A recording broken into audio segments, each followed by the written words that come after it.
Hello students, hope you all are fine. आपने Diwali vacation अच्छे से एंजॉय किया होगा, है ना। तो आज के हमारे हिंदी के लेक्चर में हमारा 9th लेसन है यह दीपावली, वो हम आज पढ़ेंगे। ओके, तो यह दीपावली वो लेसन है वो किसने लिखा है? पवित्रा अग्रवाल ने। ओके, तो आपको सबसे पहले अपनी फेयर बुक में लेसन नंबर 9 का हेडिंग देना है यह दीपावली, एंड देन आपको शब्दार्थ लिखने हैं। ओके, तो चलो सबसे पहले हम शब्दार्थ देखते हैं। फर्स्ट है व्यापार। व्यापार मीन्स की व्यवसाय, धंधा, बिजनेस बोलते हैं ना हम। देन इंतजार, इंतजार मीन्स की प्रतीक्षा, किसी का वेट करना। देन उधार, उधार मीन्स की कर्ज, डेट। ओके, इसमें बी साइलेंट होता है, इसको डेट बोलते हैं। ओके, देन ग्लूकोज, तो ग्लूकोज को द्राक्षा शर्करा भी बोलते हैं, ग्लूकोज। ओके, देन ग्लूकोज की बॉटल चढ़ाते हैं, है ना, वो वाला ग्लूकोज। ओके, देन देवदूत, देवदूत मीन्स की फरिश्ता, एंजल। ओके, देन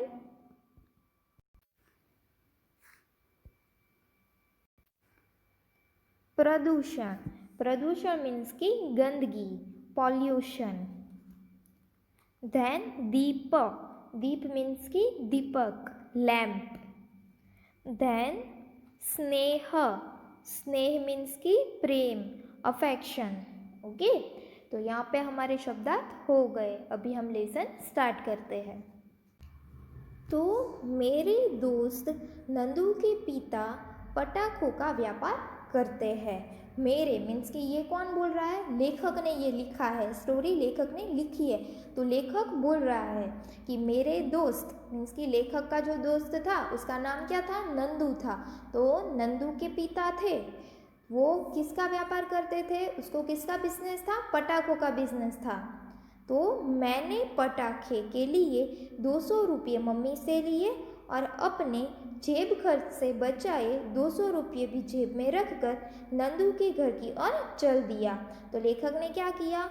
पटाखे के लिए 200 रुपये लेखक ने उसकी मम्मी से लिए और 200 रुपये उसकी जेब खर्च मीन्स कि उसकी पॉकेट मनी में जो बचे थे, उसने बचाए हुए थे, वो भी उसने जेब में रख लिया। तो मम्मी के पास से उसने 200 रुपये लिए थे और अपनी पॉकेट मनी से बचाए हुए 200 रुपये मीन्स कि 200 + 200 कितने हुए? 400, टोटल 400 रुपीज़ उसने अपनी पॉकेट में रख लिए। 200 + 200 400 रुपये उतने उसने जेब में रख दिया और वो नंदू के घर की ओर चला। कौन चला? लेखक। ये सारा कौन बोल रहा है? लेखक बोल रहे हैं। देन नंदू के घर एक औरत बैठकर रो रही थी। तो लेखक वहाँ पर पहुँचे तो वो क्या देख रहा है कि नंदू के घर में एक औरत बैठकर रो रही थी। वह नंदू की बहन से 300 रुपये उधार मांग रही थी। तो वो औरत बैठकर रो रही थी और नंदू की बहन से कितने रुपए? नंदू की बहन थी तो उससे वो 300 रुपये उधार मांग रही थी कि मुझे 300 रुपये तुम अभी दे दो, मैं तुम्हें वापस दे दूँगी। तो नंदू की वो औरत है वो नंदू की बहन से 300 रुपये उधार मांग रही थी। पर नंदू की बहन ने कहा, देखो भाई, मम्मी घर पर नहीं है। तो वो औरत ने नंदू की बहन को बोला कि मुझे तुम 300 रुपये उधार दे दो, वो मांग रही थी। तो नंदू की बहन ने क्या कहा कि देखो भाई, अभी मम्मी घर पर नहीं है, हमारे यहाँ काम करते अभी तुम्हें 10 दिन ही हुए हैं। तो नंदू की बहन ने क्या बोला? नंदू की बहन ने बोला कि मम्मी अभी घर पर नहीं है और हमारे यहाँ काम करते अभी तुम्हें 10 दिन ही हुए हैं, उनसे बिना पूछे तुम्हें 300 रुपये कैसे दे दूँ? तुम इंतज़ार कर लो। किसका इंतज़ार करने को बोल रही है नंदू की बहन? उसकी नंदू की मम्मी का इंतज़ार करने के लिए कह रही है। पर मैं तो इंतज़ार नहीं कर सकती, तब तक तो मेरा बेटा मर जाएगा। वह आंसू पोंछती हुई घर से बाहर निकल गई। तो औरत ने क्या बोला रोते रोते कि मैं इंतज़ार नहीं कर सकती, तब तक तो मेरा बेटा मर जाएगा। तो नंदू की बहन ने पैसे देने से मना कर दिया, इसलिए औरत ने बोला कि मैं अभी इंतज़ार नहीं कर सकती हूँ, तब तक तो मेरा बेटा मर जाएगा। फिर वो आंसू पोंछती हुई घर से बाहर निकल गई। वो नंदू के घर के बाहर निकल गई।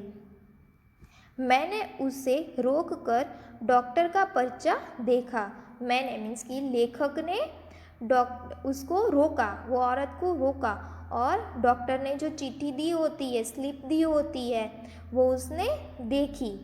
पर्चा देखकर मैंने कहा, तुम मेरे साथ चलो, मैं दवाएं अभी दिलवा देता हूँ, फिर तुम्हारे साथ डॉक्टर के पास भी चलूँगा। तो लेखक ने क्या कहा कि उसने पहले तो पर्चा देखा, चिट्ठी थी ना औरत के हाथ में डॉक्टर की, तो वो उसने देखी। फिर लेखक ने कहा कि तुम मेरे साथ चलो, मैं तुम्हें दवाई भी दिलवा दूंगा और तुम्हारे साथ डॉक्टर के पास भी चलूँगा। दवाई लेकर हम डॉक्टर के पास पहुँचे। कंपाउंडर बोला, परेशान मत हो, तुम्हारा बेटा ठीक है। तो दवाई लेकर हम डॉक्टर के पास पहुँचे। तो लेखक बोले कि दवाई लेकर हम डॉक्टर के पास पहुँचे। कंपाउंडर मतलब कि हॉस्पिटल में जो होता है ना सिक्योरिटी के लिए, तो वो कंपाउंडर बोला कि तुम अभी परेशान मत हो, तुम्हारा बेटा ठीक है। डॉक्टर साहब ने अपने पास से इंजेक्शन लगाया है, ग्लूकोज भी उसे चढ़ाया जा रहा है।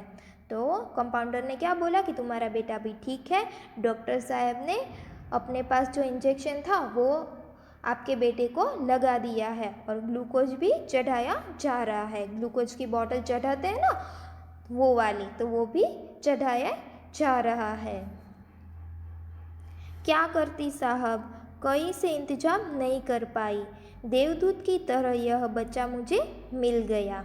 तो और वो औरत थी, उसने क्या बोला कि क्या करती साहब, कहीं से इंतजाम नहीं कर पा रही थी। वो उसने नंदू की बहन से पैसे मांगे थे, पर नंदू की बहन ने मना कर दिया था, इसलिए वो बोली कि कहीं से इंतजाम नहीं कर पाई, देवदूत की तरह मुझे यह बच्चा मिल गया, इसी ने मुझे सब दवाई खरीद कर दी है, मैं तो इसे जानती भी नहीं हूँ।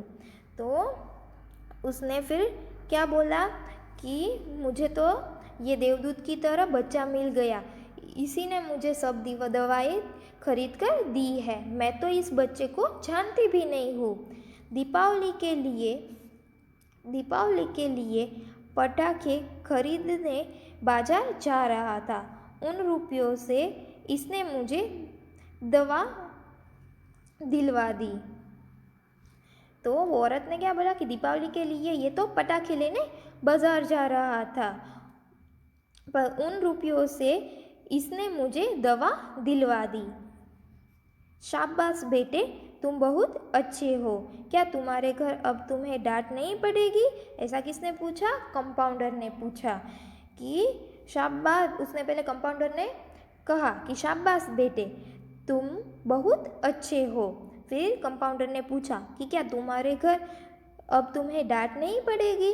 क्योंकि उसने सारे पैसे इस औरत को दे दिए, इसीलिए कंपाउंडर ने उससे पूछा। कंपाउंडर साहब, फिर वो लेखक क्या बोले कि कंपाउंडर साहब, ये रुपये तो कल तक पटाखे बम के रूप में जलकर धुआं बन जाते। मम्मी कहती है कि पटाखे धन की बर्बादी तो है ही, इनसे प्रदूषण भी फैलता है, जलने तथा आग लगने का खतरा भी बना रहता है।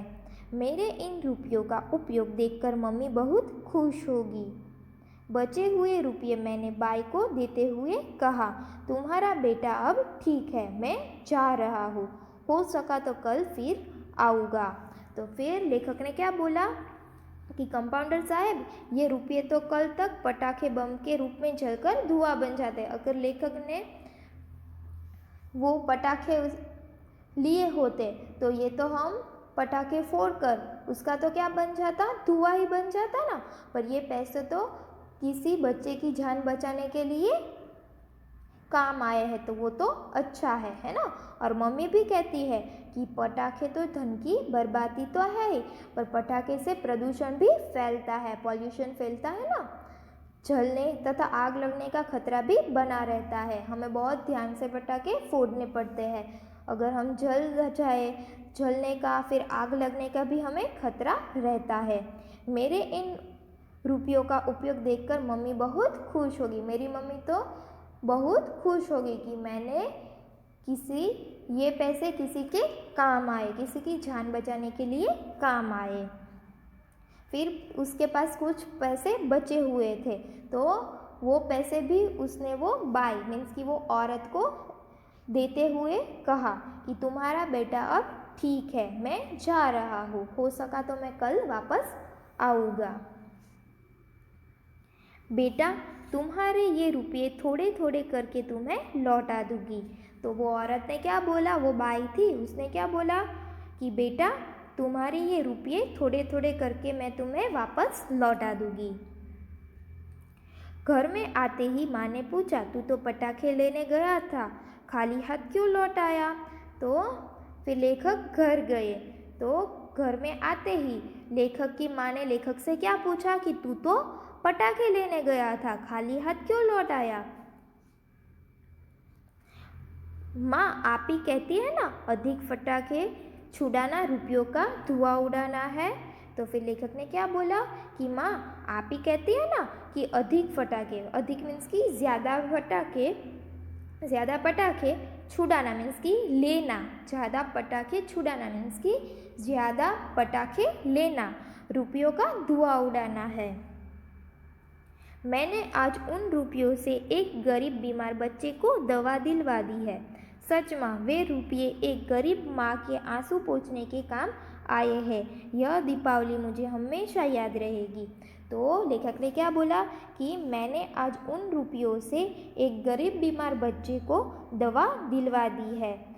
फिर लेखक ने बोला, सच माँ, वे रुपये एक गरीब माँ के आंसू पोंछने के काम आए, इसलिए ये दीपावली मुझे हमेशा याद रहेगी और मैं बहुत खुश हूँ कि ये पैसे किसी गरीब बच्चे को जान बचाने के लिए काम आए।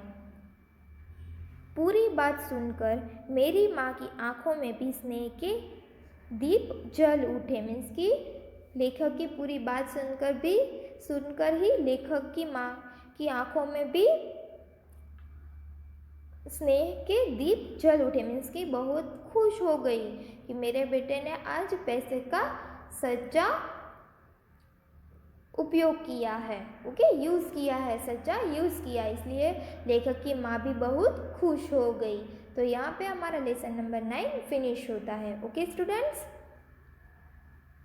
Thank you students.